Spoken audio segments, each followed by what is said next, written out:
I used to work in defense, programming robots. I was stationed at the old pre-World War II Hawthorne Army's weapons depot in the Nevada desert, and we had a four-wheeled robot which we were building to guard the bunkers there. The robot was called MDARS, Mobile Detection Assessment and Response System, built by General Dynamics. Anyway, the robot had a cluster of cameras on it, including an infrared camera.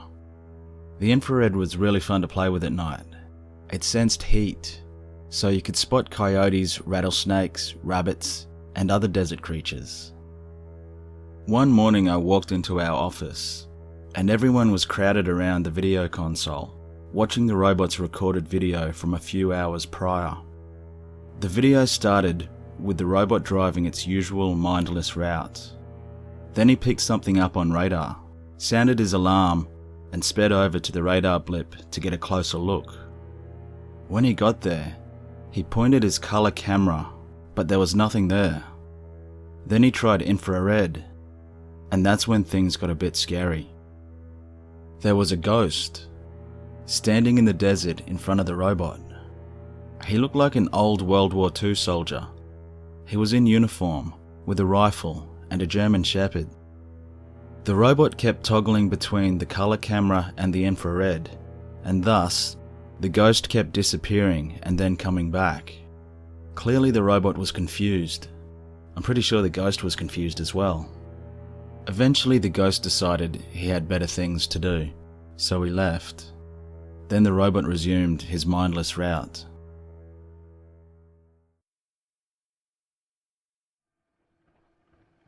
I used to work at a cheese factory on the edge of a cornfield in southwestern Minnesota. There were a series of days in the summer of '05 where it was so hot that the milk being delivered to us in the trucks would evaporate before we got it. The dearth of milk denied us any actual labour, but management wouldn't let us not come into work, so we would show up and mess around all shift. I was working nights at the time, and it was 2 or 3 a.m. and I was out on the loading dock watching bats fly around the floodlights, because I liked being out in the cool night air. The corn was about as high as my shoulder, so about 5'10". As I was watching the bats, I looked down at the edge of the cornfield. Something was moving there. It was the size of a small child and very, very skinny. It was pale, with what looked like a head of straight black hair. It moved in a sort of jerky gait, like someone dancing the robot badly. It moved in chunks. Its legs, then its hips, then torso, shoulders, neck, and finally its head. It was looking back into the cornfield, or at least it seemed like it was. I felt prickly all over, because I didn't know what it was. I thought it was a heron or something at first, but it looked too much like a person. It didn't move like a person though. Gradually, step by step, it moved towards me. Letting my curiosity better my fear, I moved towards the edge of the dock, which was raised a few feet off the ground. When I got within a few feet of the edge, the thing looked at me. I was paralyzed. I could have run, but I was stuck somewhere between terrified and intrigued. Then it moved. With its face still pointing at me, it ratcheted its body in that disconcerting, jerky movement towards the cornfield and went into it. I tried to watch where the field moved as it passed through, but the corn remained perfectly still. I stood out there for an hour, but it never came back, and I never saw it again.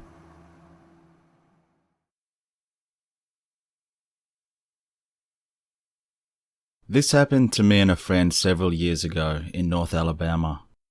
It was around 1996 or 97, and we had been out in the fields and woods mudding in my friend's 4x4 truck.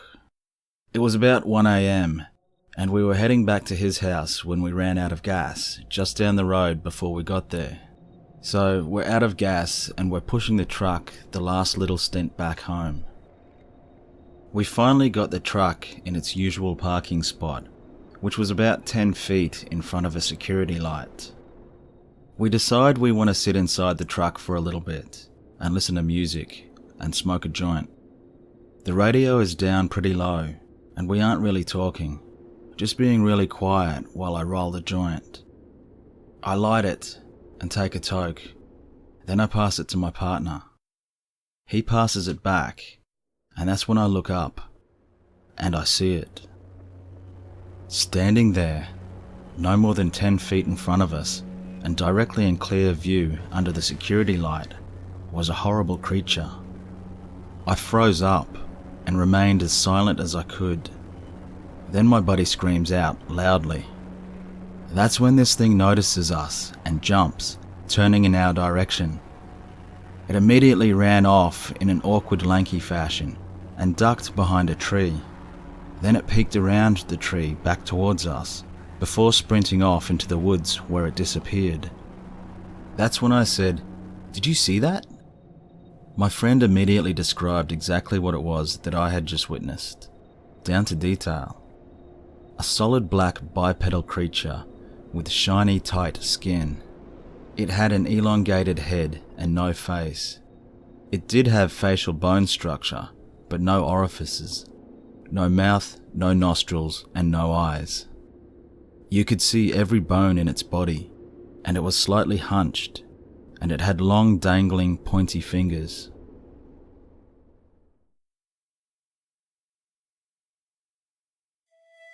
Sometime during the month of August 2004, I was at a place called Pymatuning Park in Pennsylvania, picnicking with my family when I was 10.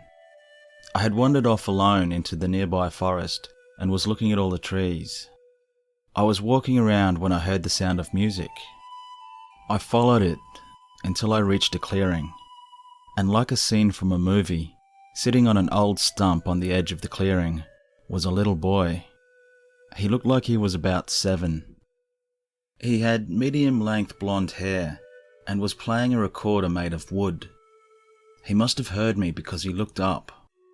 He had pointed ears and dark green eyes. He looked at me and smiled. He asked me if I would play with him. His voice was really strange, almost like a bell. I told him I couldn't, and I had to get back to my family. He looked really sad for a moment, but then he smiled, and he told me that it was okay, and he would wait until I could play with him. Then he stood up and walked off into the forest.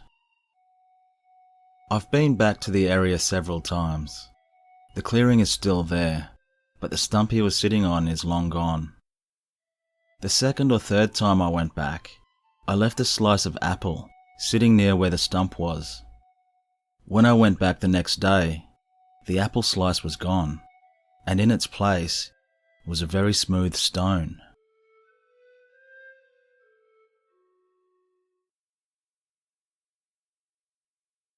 When I was around 5 years of age, my parents would take me, my older sister and brother, upstate New York, to the Catskills Area Resort, which is a very large wooded area.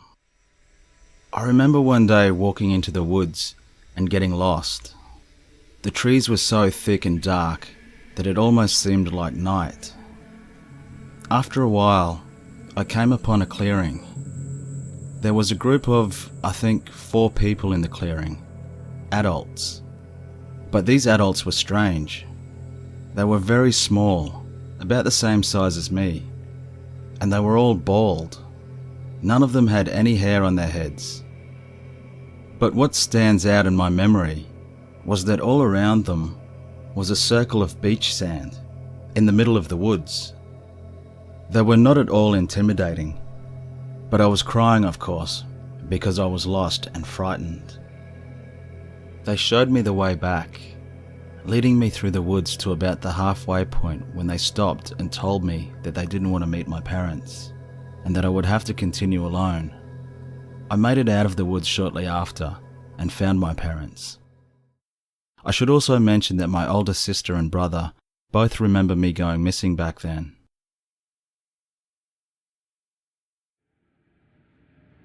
I was awakened by my screaming girlfriend. She had her arms up, as if she was pushing on something. Her eyes were open, as if she was awake. I called her name a few times and tried to shake her awake. Then her eyes closed, and she went back to sleep. When I woke her up again, she told me she was fighting an old lady that was trying to strangle her. Last night I was awakened by something. I had no idea why, but I had this strong feeling telling me I should turn around and look at my girlfriend. As I turned around, I saw what looked like an old person's face moving away from me. At that exact moment, my girlfriend let out a small scream and then went back to sleep, and so did I. This morning when we woke up, the first thing my girlfriend told me was, "I dreamt about that old lady again."